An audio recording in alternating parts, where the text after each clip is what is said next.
Hi there, I'm Joey. I'm Jacob. And we are watching Star Trek for the first time. Last time on Star Trek, Daddy Issues. That's the main plot of that episode. That's the plot. And also, I guess celebrating coming of age, if you will. Yeah. Not the Star Trek episode Coming of Age. Just a different thing altogether. Anyway, today we're watching an episode called Pen Pals. Pen Pals. Pen Pals. That almost sounds like it might be a lighthearted episode. Who are we friends with this time? I like silly Star Trek. I don't know. Who could we be friends with? Let's make some wild guesses as to who it could be. Ooh. I think Picard knows Khan.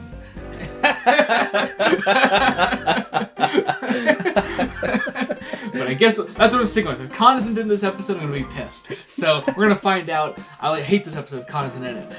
We're gonna post episode thoughts in a second. Be sure to join us then. We're about to watch Pen Pals. So did Data get catfished? I don't know. I mean, I made up that joke earlier on you the episode did, before yeah. I knew it was a child. Yes, so, you did. But I feel like I still wanted to make the joke. It's not a good joke. That was fine. Okay, so let's talk about the Wesley stuff first. Yeah, the Wesley stuff is. Let's Let's talk about that. Let's talk about that or first. Wes, I suppose. Oh God, no. God fucking damn it.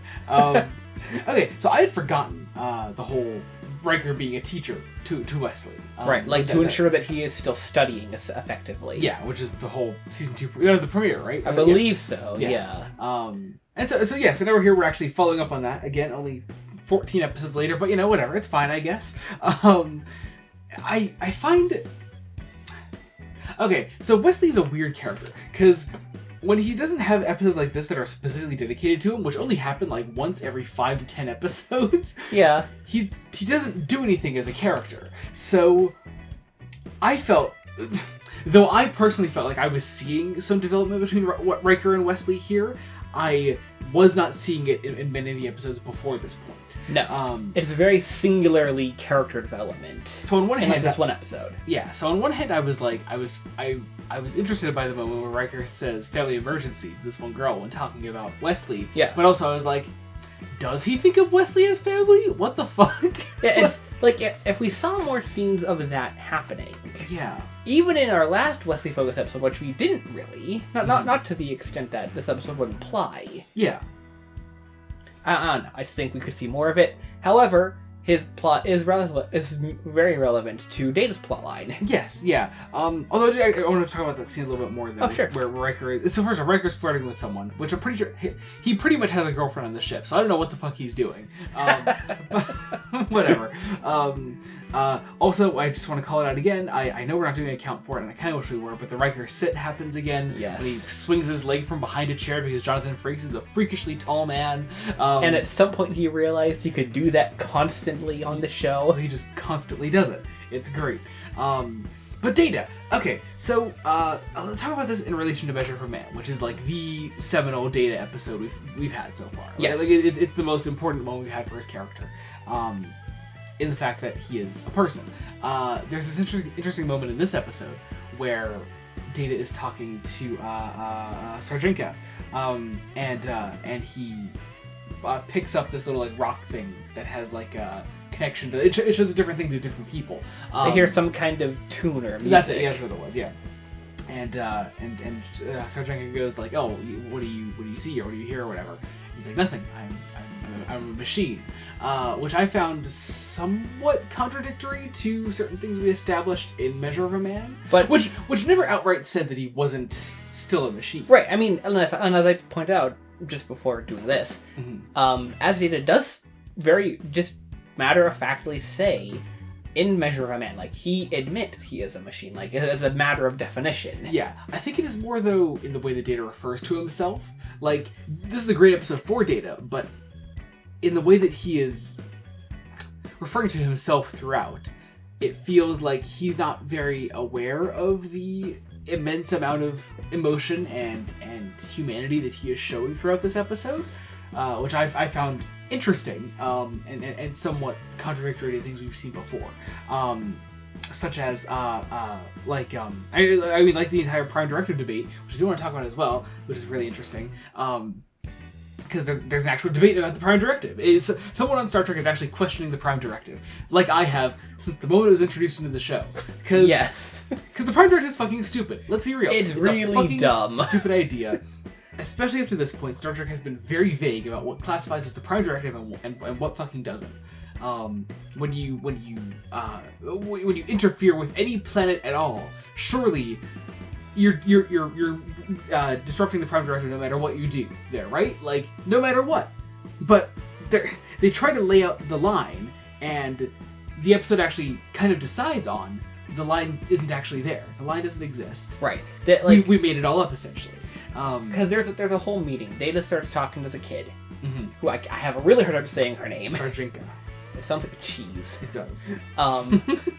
But he starts talking to this kid. And like 8 weeks later, 8 weeks apparently. he interrupts Picard and is like, I've been talking to this kid in like a really far away area that will be affected by the geologic disturbances we've been sent here to observe. Yeah. And Picard then has this conversation, like, well, what does this mean? Because during this senior officer meeting, they say, does it violate the Prime Directive to help in a pandemic? To when there's a natural disaster? Like, when there's a medical need, essentially. The Prime Directive does not seem to be considered. Yeah. But then he brings up war, dictatorship governments. Like Khan, who wasn't in this episode. But no, like then he's like, see, it's not as obvious now. Because when it's medicine, the obvious choice is to help. Yeah. In a way, if you're trying to help everyone, then yeah, you are interfering. You are disobeying the Prime Directive, no matter what you do. Which I like that this episode is having that debate, but also isn't neatly putting a stamp on like what the answer is, because Gene Roddenberry's still involved, and that's still a part of his vision for Star Trek, I think. At least I'm making that assumption right now. I could be totally wrong, but I don't know. That's what it seems like to me, at least. What else?